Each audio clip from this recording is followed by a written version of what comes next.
Hey everybody, it's Dr. Joe here. Apologies for the delay. We had some technical issues. So hopefully you can hear me. And we got a special guest today, Fitz and Corliss, and they're doing a project here in Northwest Washington, D.C. So today the focus is going to be kind of behind the scenes of a BRRRR project. A lot of people want to do BRRRR projects, and you hear a lot about it on TV, on podcast, or whatever it is. But what does it really take to get this stuff done? And so that's what we're going to focus on today. And also, I mentioned that we do have an event on Saturday here in Washington, D.C. So if you're in the D.C. area and you'd like to attend, please go to the website, joeasamoah.com. That's joeasamoah.com. And you can register there. Let's see if I can put my website address up. And here it is. joeasamoah.com. You can see there, www.joeasamoah.com, to register for Saturday's event, which is going to be here in Washington, D.C. So when you go to the website, you can press the link, and hopefully we'll see you there. We have two special guests today. We have Fitz, and also we have Corliss, and they have purchased their property in Washington, D.C. And so we're going through an interesting journey, which I'm sure they're going to share more about it. So without further ado, now I want to make sure that hopefully you can hear us and you can hear Fitz, because I'm having difficulty hearing them on my end, but I want to make sure that you can hear it on your end. So if you are having difficulty, if you can just say something in the chat box, and if you hear them and it's good, just let me know we're good. Or if it's low or whatever it is, just put some comments so that way I know, if the issue's on my side or their side or whatever. Anyway, without further ado, I'm going to introduce Fitz and Corliss. Let's have a look. There they are. Hi. So that's okay. There you are. Corliss, you got to get a little snuggle up, a little closer to Fitz. There you go. The happy couple there. And so on. So let's get down to it then. So Fitz and Corliss, do you want to, first of all, before we get too far, just say a couple of things about yourself, and so the audience can get to know who you are. My name is Fitzgerald, and this is my wife, Corliss Johnson. Go ahead, take it away.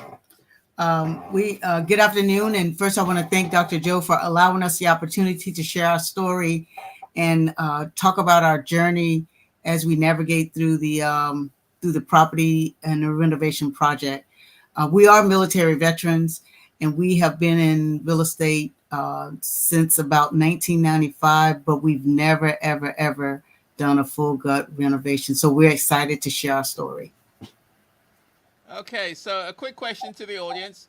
Again, if you can hear us, please say something in the chat box, because I need to get some feedback whether you can hear Fitz and Corliss perfectly, or if it's too loud or too low, because I think the technical issue could maybe on my side. I don't know. But anyway, Fitz, Corliss, why in the world possessed you to get into real estate? Oh, that's a good one. I, Okay. I guess I could say initially and stuff like my wife said, that we're a military family. Matter of fact, we both was in the military.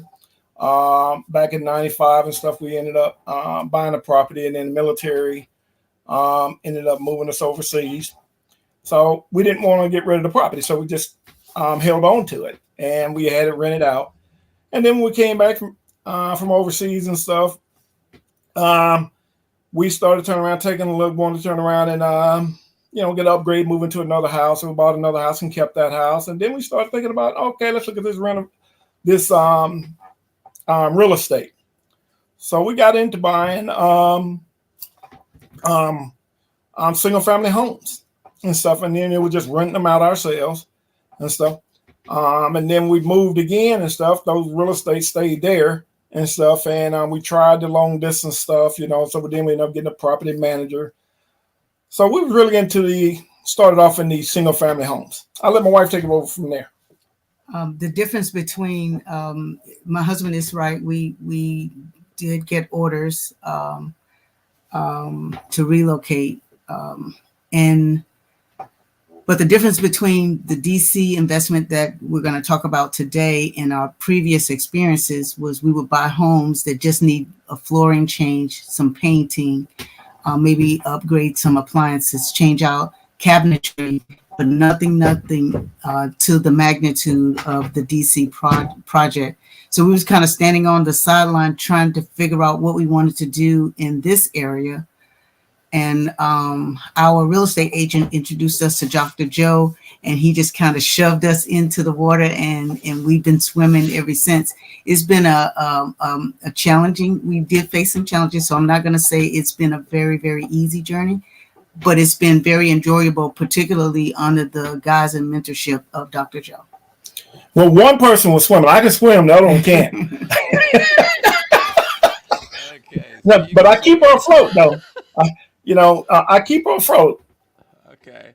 So, so you decided you want to get into real estate in the DC area, Mm-hmm. and you decided to get off the sidelines and make a go for it. So the first thing that you had to do was to go find something.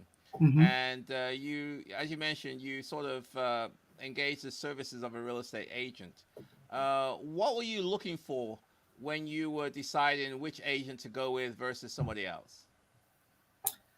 We originally were looking to invest in another local metropolitan area, but our skepticism was really increased when on one block you might have blighted properties, on the next block you might have pristine properties, and then on another block you might have blighted and pristine.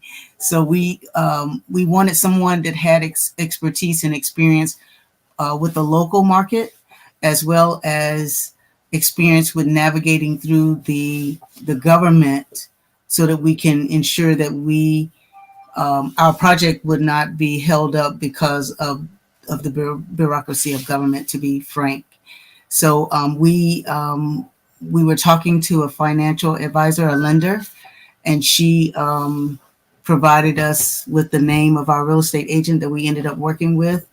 And because he understood that we didn't have the expertise for a full gut renovation, and we lack local government expertise, he introduced us to Dr. Joe.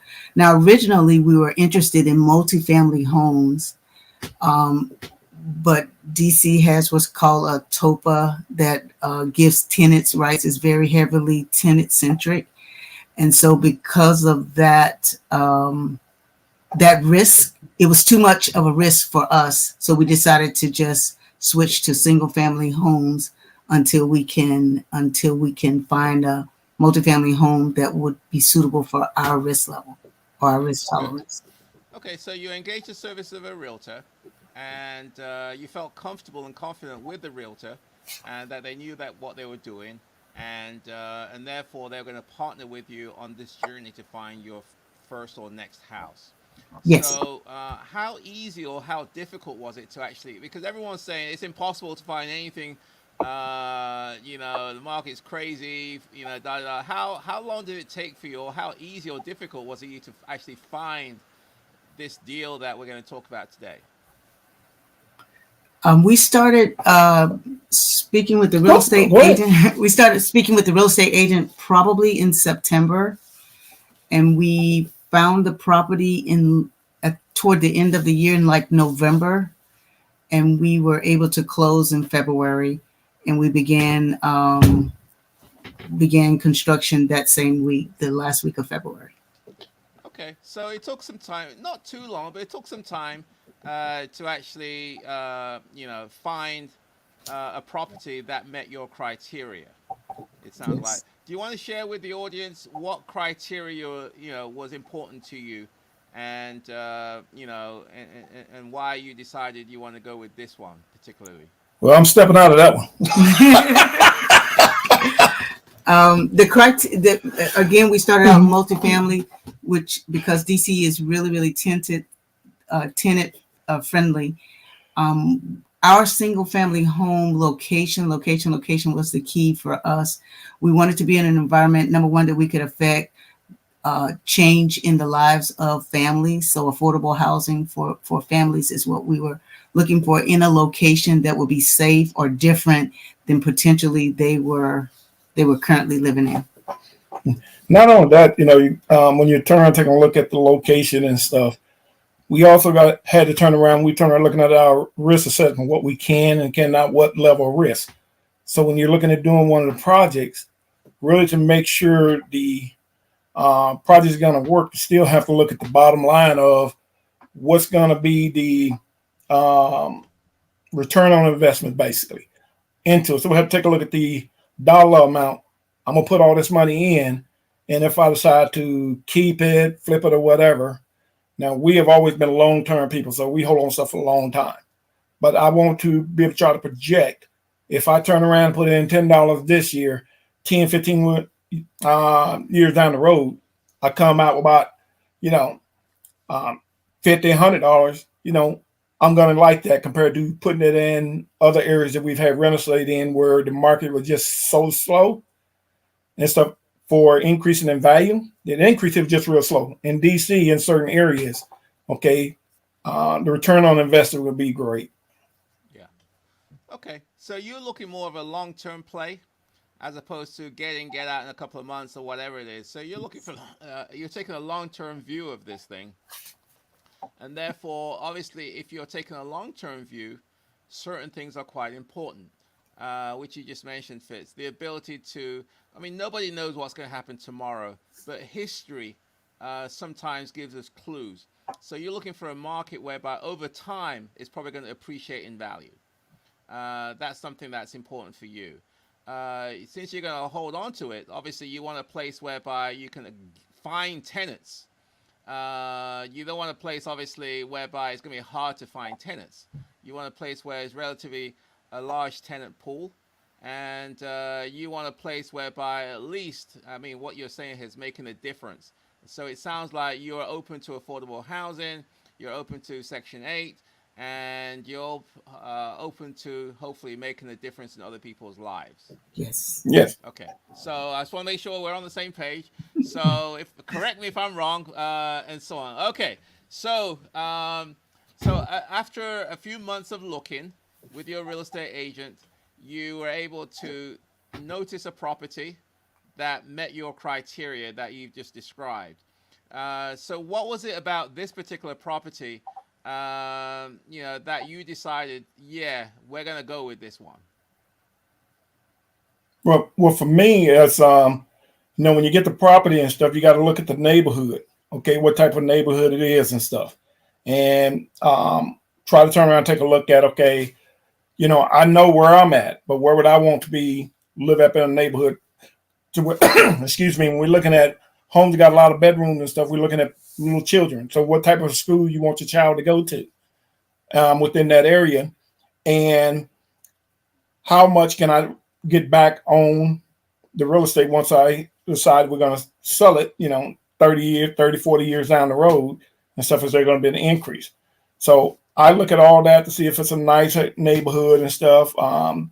Sometimes I even turn around and take a look offline and stuff, turn and take a look at if what's the crime rate right in that particular little area and stuff. And most people around that area is really taking care of their stuff and stuff. And from our overall experience and stuff, when you have something in a neighborhood where people are taking care of it, you know that your value and stuff got a greater chance of appreciating and stuff. And that's one thing I look at. Dear? Yes, I agree. I don't have Sure, anything else to add. You don't want to know what I had? I got it all? Okay. Yes. They're the perfect couple, as you can see. They always agree on everything. I've never seen Fitz or Corliss ever say anything. They're always calm. They're always happy. Oh, I tell you.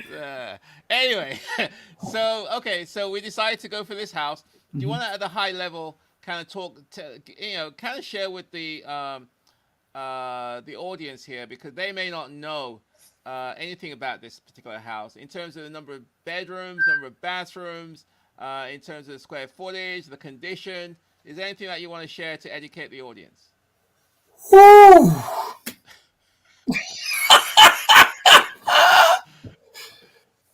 Okay. Who wants to go first? I'll go first. I'll go first. The basic structure of the house when we purchased it, it had 3 bedrooms and 2 baths, 2 full-size baths. Now the condition of the home, the structure was great. The content of the house was not good. We purchased it from an elderly, elderly young lady, who had already departed the house and was living in a facility. So she was her family was trying to, it wasn't an estate sale, but it was an elderly lady that was selling the property.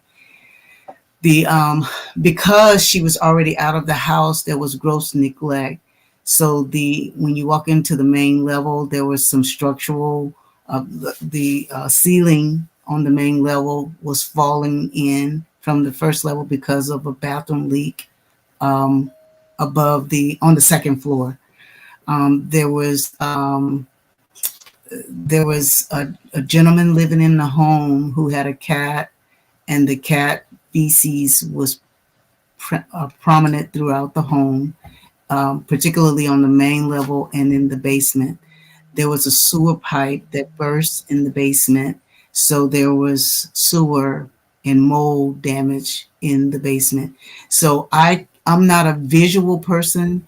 I can see what somebody else shows me. And when I walked into the property, I said, this is horrible. And we were kind of on the fence about whether or not we wanted to purchase it. But with the encouragement of Dr. Joe, he assured us that this was a good investment, and that we, working with an architecture, was able to turn what we considered to be horrible into a miraculous blessing. Actually, we're on the journey to go there with the architectural drawings. But that's when we would go to the house for home inspections, looking at the house to determine whether or not we had to wear double masks. And this was post-COVID, so we wore double masks. When I would leave the home, I would change clothes when I got home. Take a bath.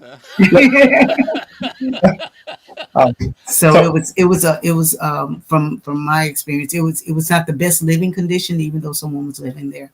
Right. But again, I couldn't see the gem in the rough, but it's turning out to be a very good gem. So she's used to the diamonds and stuff. She don't look at the coal and stuff. So I'm gonna say that place was it was a hunk of coal. Okay, but once you stand it up, I happen to own a property, which I've had for about 20 years, about 2 or 3 blocks from there. So I'm very, very familiar with that neighborhood. Very, very familiar with the neighborhood. It's a solid neighborhood. It's a good neighborhood. It's a desirable neighborhood, and it's mainly occupied by homeowners as opposed to renters. There's a lot of, you can tell there's a lot of pride of ownership with the neighbors there and that whole community. And it's a kind of place where if you're a voucher holder, it's a dream come true to be given the opportunity to live in that neighborhood. And so from my perspective, it met that criteria, which is, okay, can I attract a tier 1 tenant who, when I get them there, they are happy to stay 5, 10, 15, 20 years. That the neighborhood trumps everything when it comes to voucher holders. So is this the kind of neighborhood whereby I would have no difficulty getting a lot of people who want to live there? And I've done the other way, which is to buy something because it's cheap and fix it up and then put it out for rent, and then prospective tenants come, and they keep driving. They don't get out of their car, and so on. So I've been on that side of the fence, and I don't like it, because what we want as investors is the opportunity to have many applications for this one particular property, and therefore you can choose the creme de la creme. Okay, so from that perspective, it met the criteria in terms of the location. Hold on a second. There you go. And the next thing I liked about the neighborhood was that this particular house, or this is specific about this house, as you mentioned, it was a 3-bedroom, 2-bath. And the thing about Section 8 is that, which I think most people know, is that the rent that you pay or the rent that you receive is based on several criteria, including the number of bedrooms in the house. So the more bedrooms, the more rent. And in this particular house, I could see the potential for making more bedrooms. It had a basement, and it's a pretty spacious house. So I could see that we could potentially get 3 additional bedrooms in the basement. So we could turn this 3-bedroom house into a 6-bedroom house. And because we can turn it into a 6-bedroom house, we can get 6-bedroom rents. And for those people who are not familiar with Washington, D.C., the rents here are quite high. And potentially, a 6 bedrooms is over $6,000. Now, if you're in Mississippi, if you're in, Arkansas, whatever, you're saying $6,000. Are you crazy? $6,000 is a half a year rent. Exactly. But that's how much you can get in DC if you understand how the process works. So based on that, we realize that because we're paying money here, we'll get to the finances in a second. We're paying quite a bit of money to buy the houses. The next thing, we're going to pay money to get the renovations. Right. But we also need to cash flow, at least break even. So we want the house to support itself. And therefore, the rents that we are going to get must support the mortgage that we're going to have on this property. And as a 3-bedroom, there's no way that's going to happen. As a 4-bedroom, it ain't going to happen. As a 5-bedroom, it's not going to happen. The only way we can make the numbers work is as a 6-bedroom.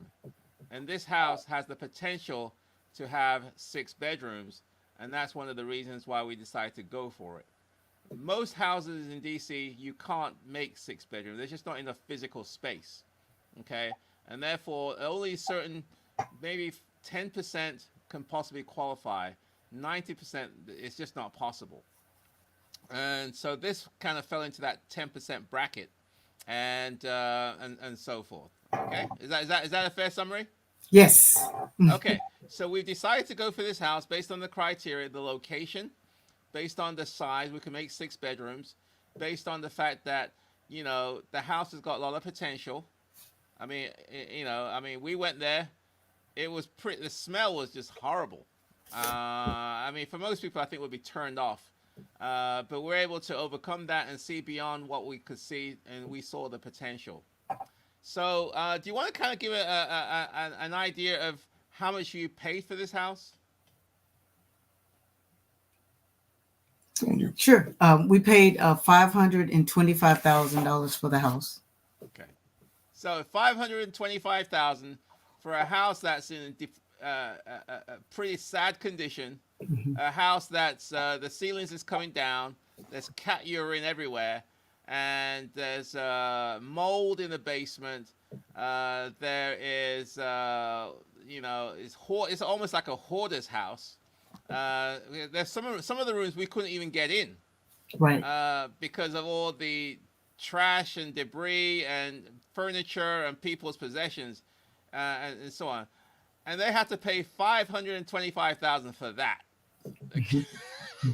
Okay, it's some parts of the country. $525,000 will get you the house on the hill, with the maid and butler and everything.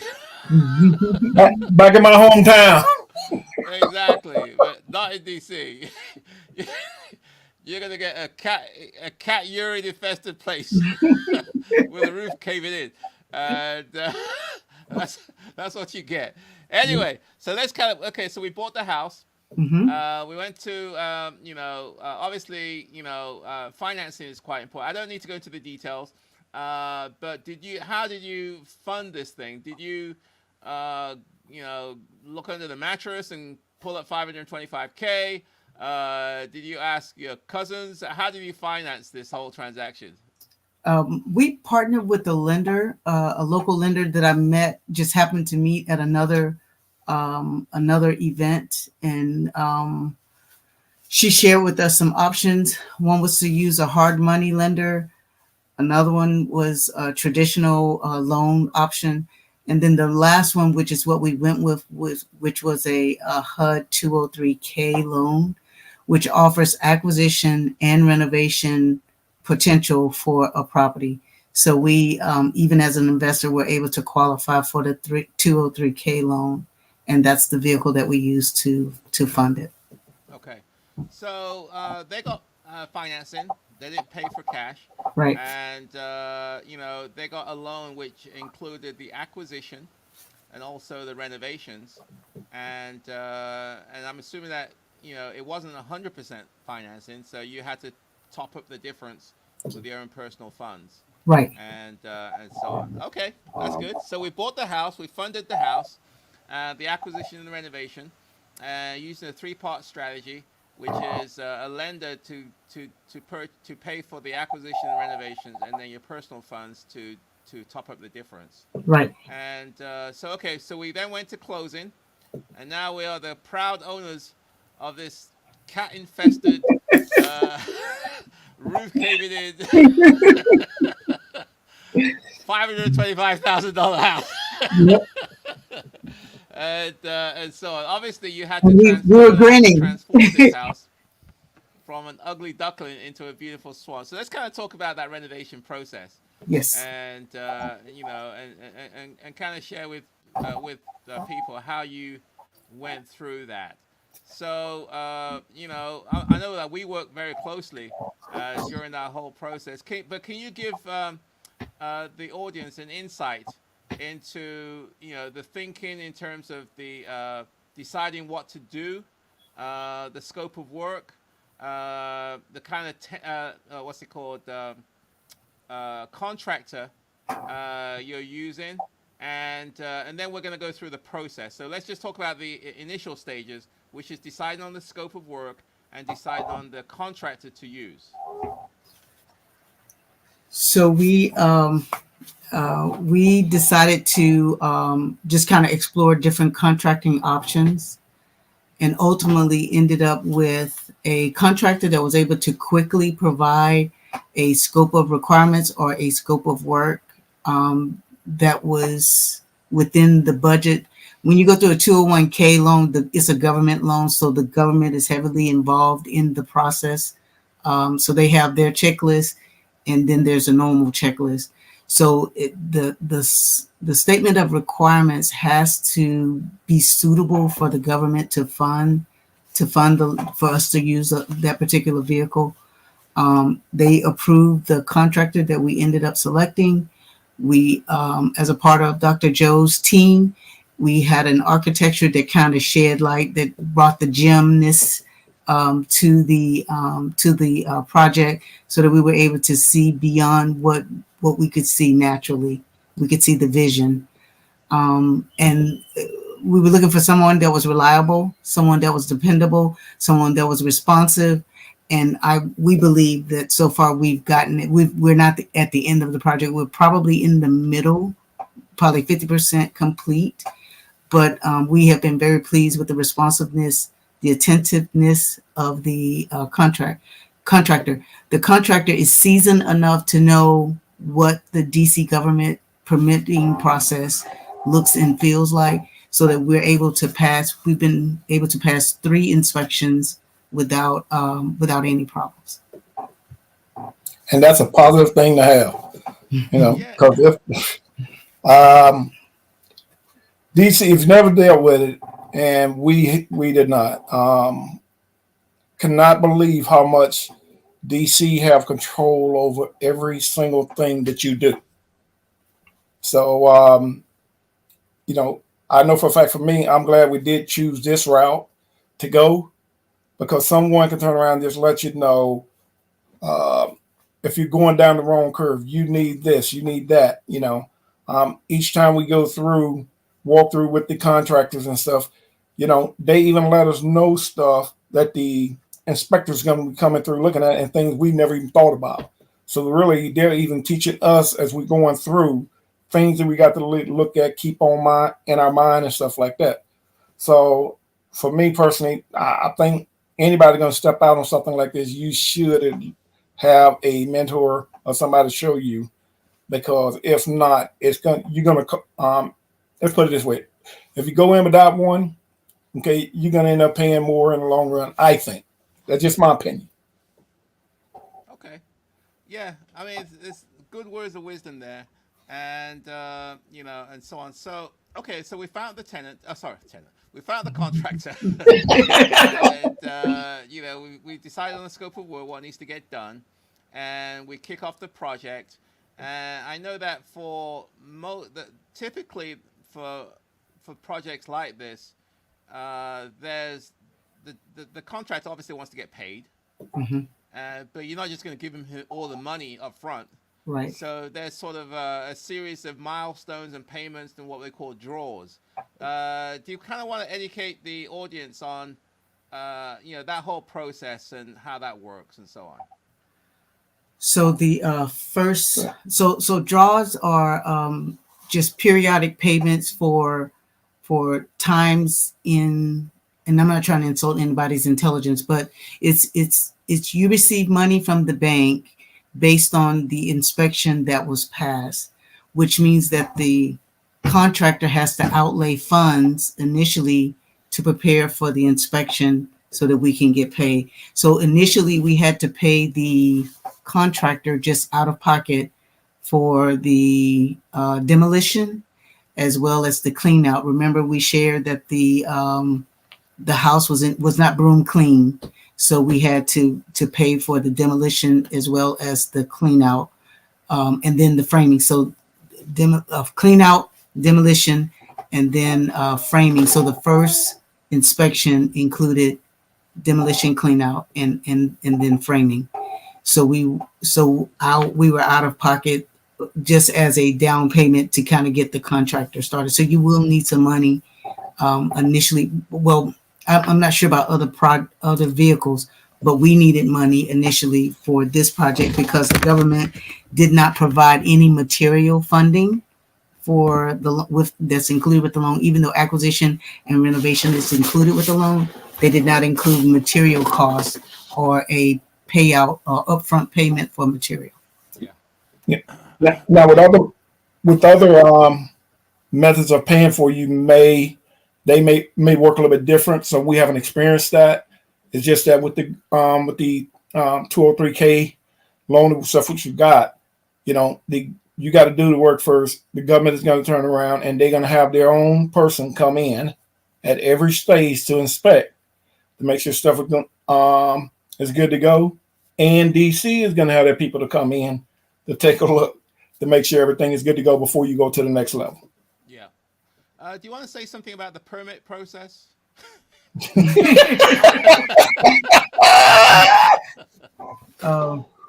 This is I mean, okay, for those people who don't know, whenever you do a major renovations, you have to get permits. You got to get approvals from the city or the county or the state, wherever you are, and there's a process for that. And and so what you don't want to do is to start a project, all guns blazing, and then the neighbors or whoever it is calls the city and say, hey, there's some illegal activity going on next door, next down the street or whatever, and the city or the county comes over and puts what they call a stop work. So you do require permits. So do you want to kind of talk about the permit process and how that worked out? Initially, the permits, we got the first two permits approved right away. So the framing was approved. And I can't remember the second permit that was approved right away, no problem. But then it came the third one, which was the major one, which it included mechanical, electrical, and plumbing, or the building permit. The building permit we thought was going to be just as quick as the other two permits that we received.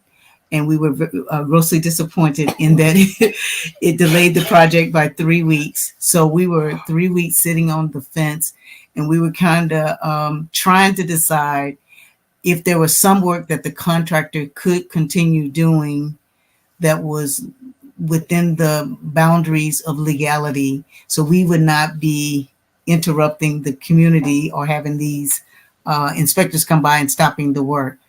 But we diligently waited the full 3 weeks before we received the approval from DC, the DC government, and we were able. It's been about a week and a half since we received that. But the contractor, to speak to the quality of the contractor, they got in right away. They got the HVAC, electrical, and the plumbing and the insulation done in about a week and a half. So they were ready and just waiting until we got the approval. But DC government bureaucracy was at its finest. So that's just a part of the project's life. Yeah. I mean, it is what it is. Fortunately, we hired an architect. The architect was very familiar with the process, very familiar with what the city was looking for, and so he was able to get his drawings submitted. But at some point, it's just completely out of our control. Right. You just have to deal with the process, and unfortunately, it took a little bit longer, but we got through it. And and now it's at 7:44, so we're gonna have to kind of bring this to a close before we get to the Q&A. So if you got some questions, please put them in the chat box, and I'll get to them in a few minutes. So please put your questions in the chat box, and anything about what you've heard. And again, we do have a session this Saturday at Fitz and Corliss's house here in Washington, D.C.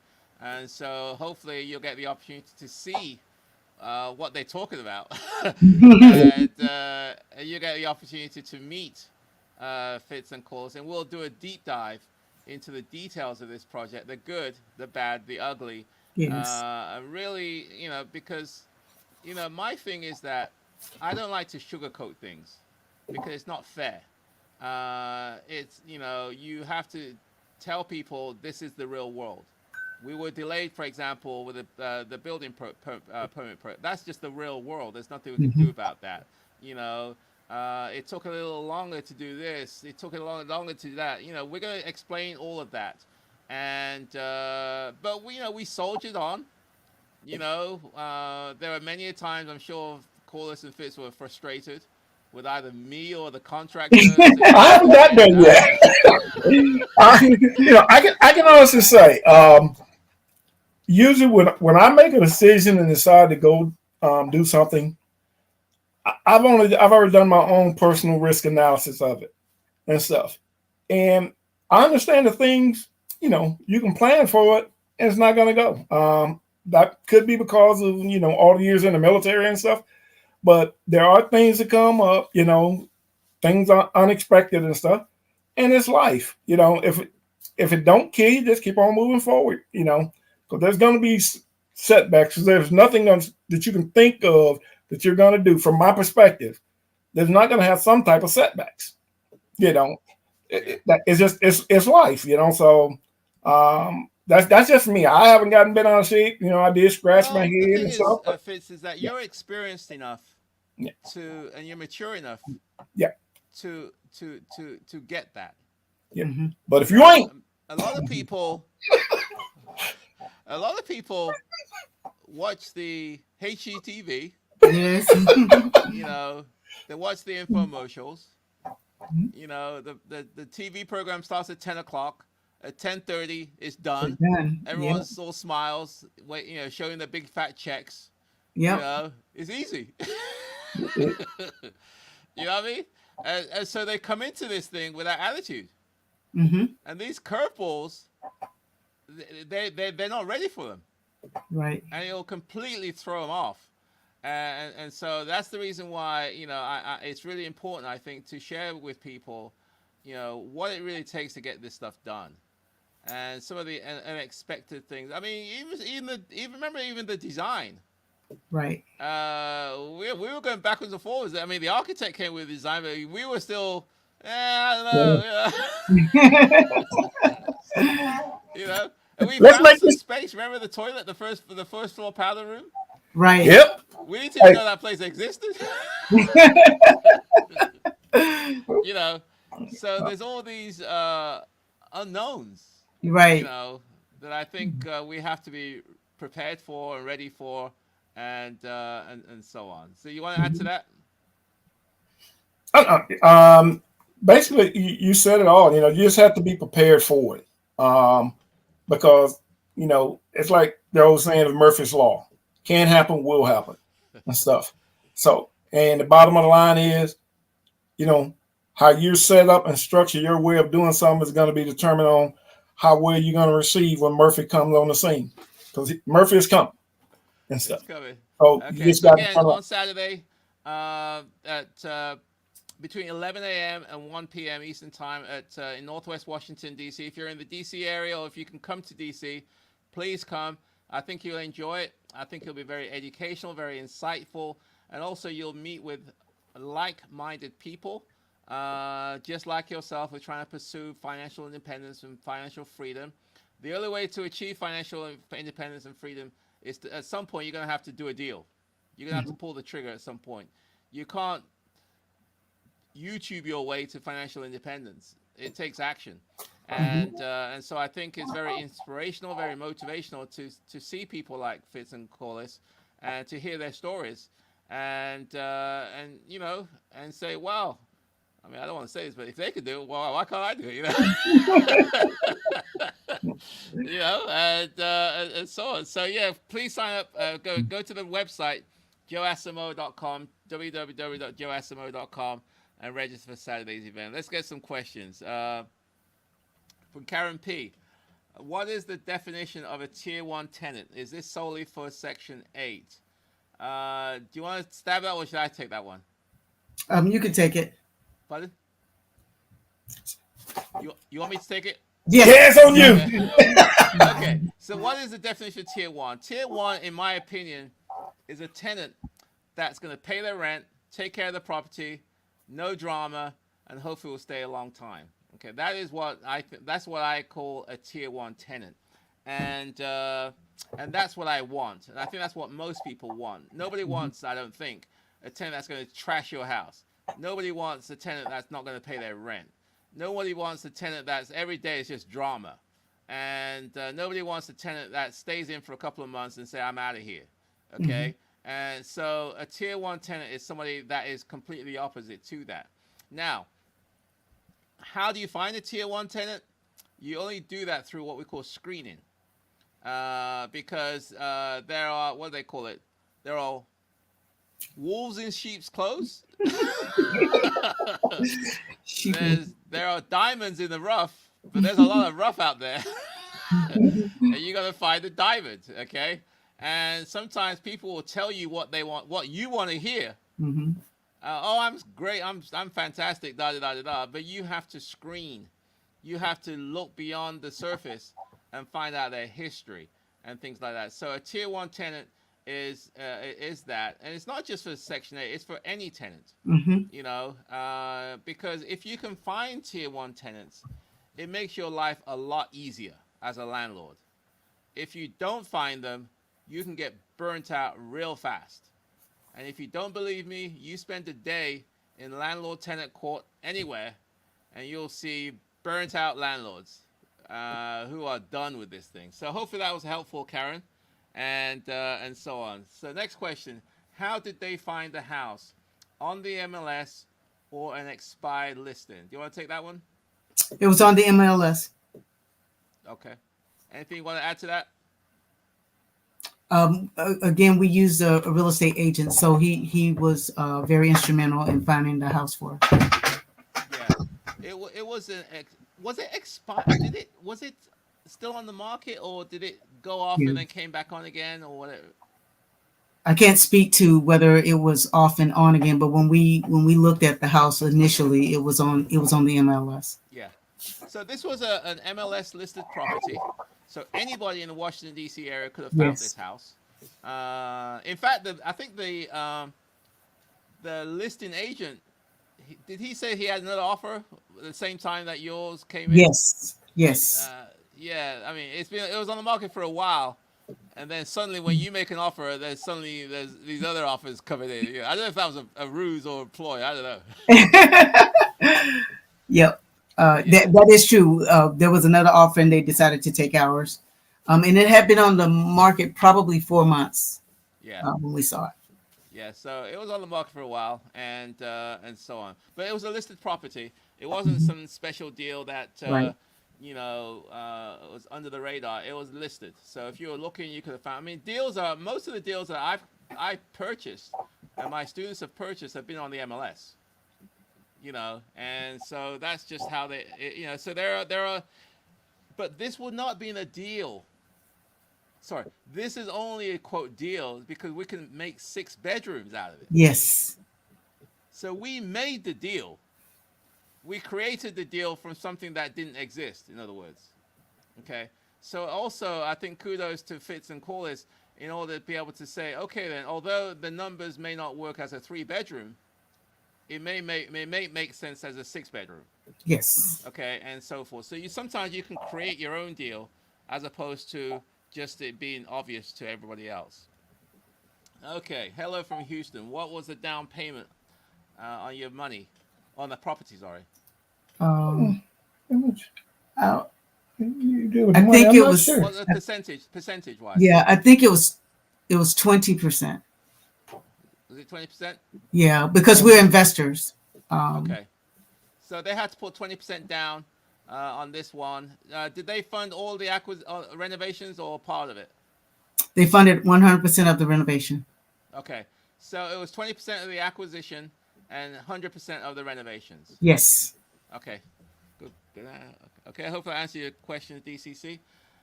Kudos to this couple being transparent. Kudos to you guys. Thank you. Yeah. Someone had to teach us, so we were standing on the spot. I'm just saying, just jump in. Jump in. Hello, Melissa, the Denver appraiser is in the house. Hey, Melissa. Hope you're doing good. You gotta let us know how your deal went through, Melissa. Joe, what type of insurance coverage did you procure to protect the property, the contractors, and yourselves in the event of injury, catastrophic damage? You want to take that one? Yes. The contractor has to be bonded and licensed, so that's on the contractor for injuries. For us, for the loan, we had to get a construction policy, which lasts up to a year while the construction project is underway, and it covers acts of God. Yeah. So typically on rehab projects, you can't get a homeowner's insurance Right. policy. You can't get a landlord's policy. Right.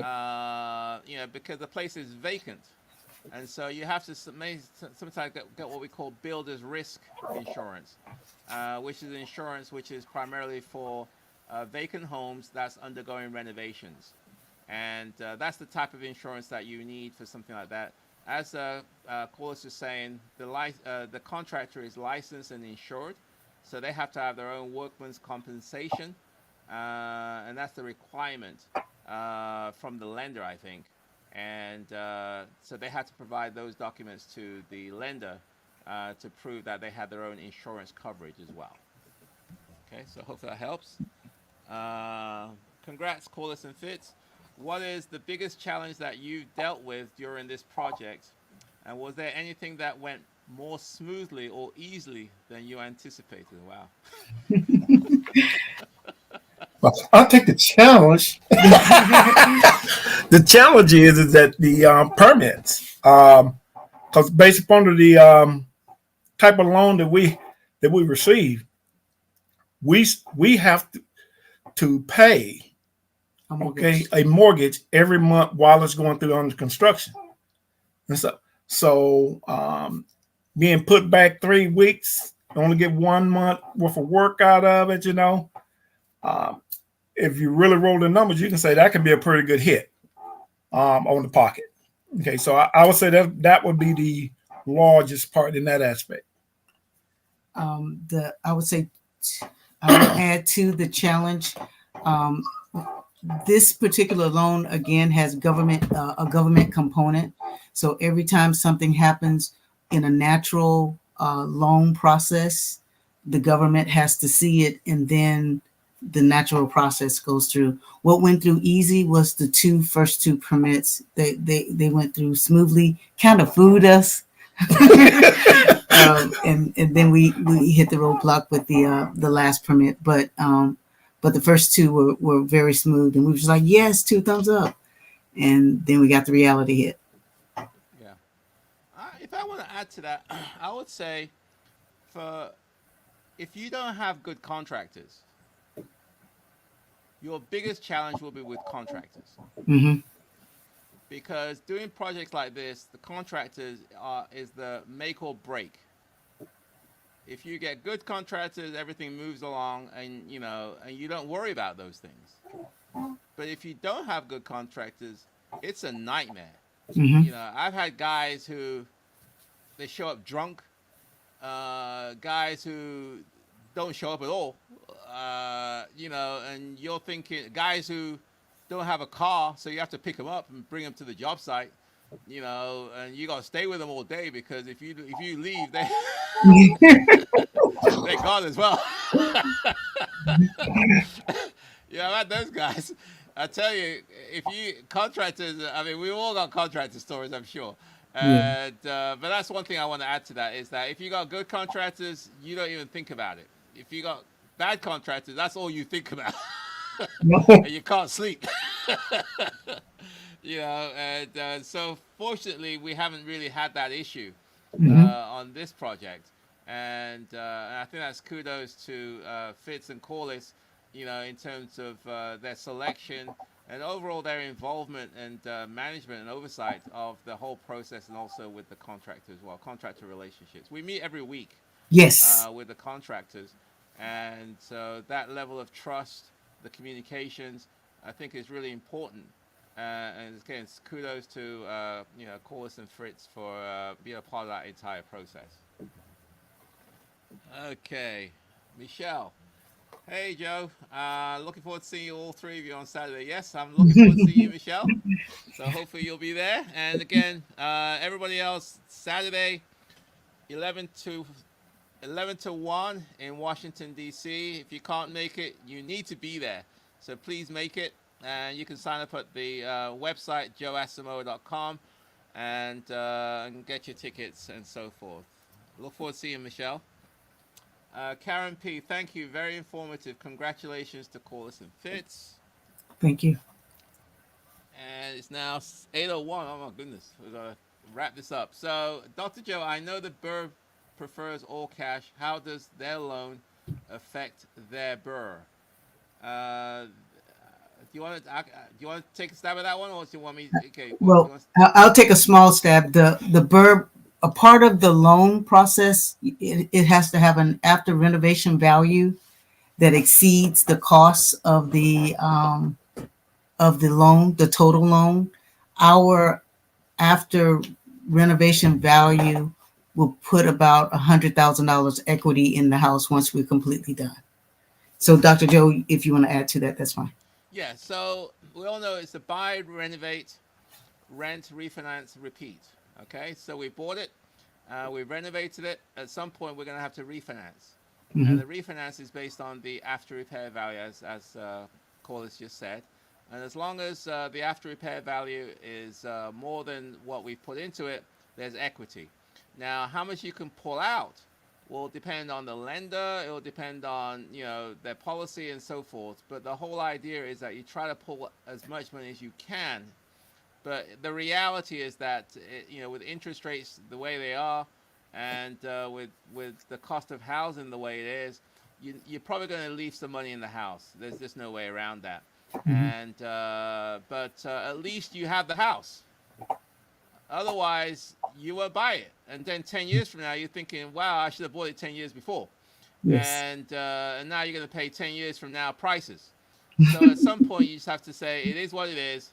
Am I going to do it? If I'm going to do it, let me just go ahead and get on with it. Otherwise, you'll be sitting on the sidelines forever, and so on. So yeah, so that's the BRRRR. You may not be able to get all your money back out, but at least you'll be able to get recoup hopefully a significant chunk of it, which then allows you to go on to the next one and so forth. Okay, it is now 8:03. And oh boy, got any more questions. Got back from Cleveland last night. Looked at properties for 7 hours yesterday. I submitted 3 properties to my lender. He said, this is from Melissa. He said he'd run the numbers tomorrow. Hopefully, we'll be making offers tomorrow. Well, okay, fantastic. Melissa. Yes, congratulations. Melissa's taking action. Yes. And she's making it happen. You know, yes. She's doing it. So she's going to be submitting, offers. And hopefully, one or two or several of her offers will be accepted, and she's, pursuing her goals and dreams and aspirations. So kudos to you, Melissa. Same thing with Fitz and Corliss. It takes action. It's not easy. It's scary. But yes. With the right foundation, around the right team, and it's possible. And that's what I want to do, is to encourage more people. That's my goal this year, is to encourage people to take action. And if I can be of assistance to them on their journey, then we can do so we can build a community. So I want to wrap it up now. So again, just final Saturday, and it's at, in Washington, D.C. And if you can, if you're interested or you're available, please come and join. You can join us at registering at the website here on the screen, www.joeasamoah.com, and you'll see Fitz and you'll see Corliss in life, in real life. You can touch the hem of their garments. Hopefully their wisdom will come to you, and so on. So Fitz, Corliss, it's been a pleasure. Having you on the live stream today. I really enjoyed it. I enjoyed the conversation. Hopefully it wasn't too traumatic for you. It was not. We appreciate the opportunity to share our story, and we really look forward to seeing you on Saturday. There you go. So that's it, my friends. Hopefully we'll see you on Saturday. And otherwise, that's the final one. Thanks for tonight's session, Dr. Joe, and thank you, Fitz and Corliss, for sharing your experience, humor, and positivity. Best of luck to you both. So you're an inspiration, Fitz and Corliss. So as I say, you'll be surprised. A lot of people are very impressed with what you're doing. You're doing great, and so I think you should be proud of yourself. I'm very, very proud of you. And yes, again, I look forward to seeing everybody on Saturday. Register at the website www.joeasamoah.com. And we'll take it from there. So with that said and done, let's wrap it up. And let's see you guys later. Thanks a lot. Take care. Bye for now. Have a good day. Have a good night.